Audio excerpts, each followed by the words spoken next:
कितना दे रहे हैं? 250 लोगों को सिलाई मशीन आज दिया जा रहा है। पहले से लिस्ट तैयार है ना, तो किनको कार्ड वार्ड किए होंगे ना, कौन भरा है? वो कौन 250 लोग हैं जिनको मिल रहा है? हाथ उठाइए आप लोग। हाँ जी, बहुत अच्छी बात है। अब ये ब्रजेश राय जी, जिनका जकेरी माता फाउंडेशन है, क्योंकि जब भी किसी को कुछ दिया जाता है तो लेने वाले के पास बर्तन तो होना चाहिए। मान लो 5 किलो चावल देना चाहते हो, तुम्हारे पास बर्तन ही ना हो तो कैसे लेंगे? तो सरकार जब कुछ देती है मोदी जी की, तो उसके लिए बर्तन का काम एनजीओ करता है। पहले हम उसको देंगे, वो व्यवस्था करेगी, फिर वो आप तक पहुंचाएगी। तो इसके लिए ब्रजेश राय का और हमारी बहन योगिता सिंह का जितना आप लोग जोरदार ताली से स्वागत करिए। ये जो नरेंद्र मोदी जी और जिस विभाग से ये आपको दिया जा रहा है, वो पेट्रोलियम मंत्री हमारे हरदीप सिंह पुरी जी, इन लोगों के द्वारा कुछ लोगों को, कुछ संस्थाओं को चुना है जो ये सिलाई मशीन आपको दे रहे हैं। और इसके अवसर पे हमारे वैभव जी भी, जो नितिन गडकरी जी के साथ बहुत लंबे समय तक ये जो बड़ी बड़ी सड़कें बनती है ना, चौड़ी चौड़ी, तो यही लोग बनाते हैं। ताली मार के चलो। और मंच पे हमारे अजय महावत जी भी बैठे हैं।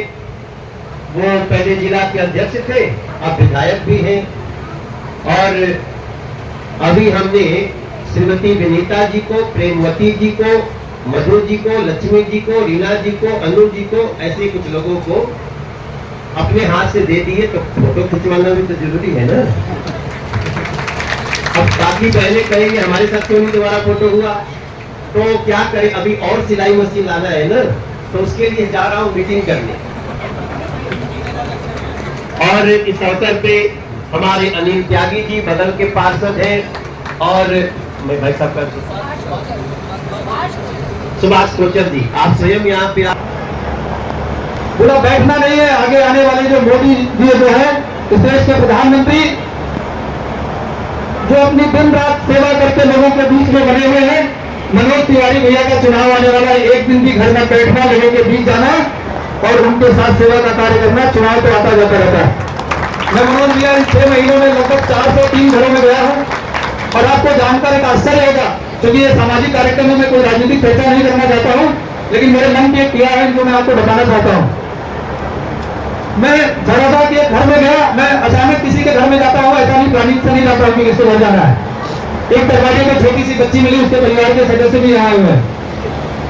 उसने मुझे कहा कि, मैंने उससे पूछा क्या करती है, मेरी 12वीं पास की है।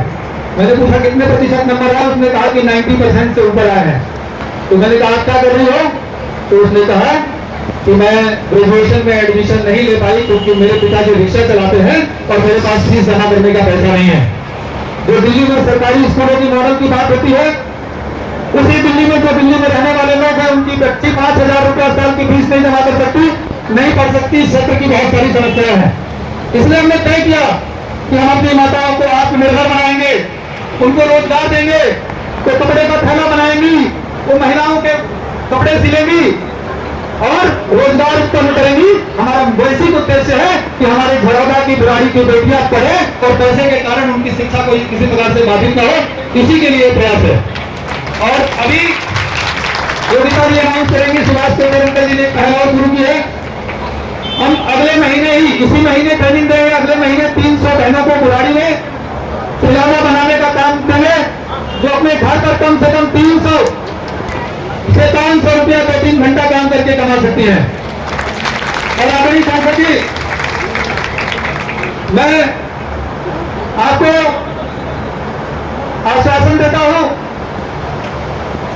कि आने वाले दिसंबर तक मैं 10,000 परिवारों को रोजगार मुक्त करूंगा। मेरा आपसे वादा है। मैंने पहले कहा था सिलाई मशीन दूंगा, मैंने कहा था कि महिलाओं को आत्मनिर्भर बनाऊंगा। अरे मेरा प्रयास नहीं है, मैं तो सिर्फ सोचता हूं, लेकिन वो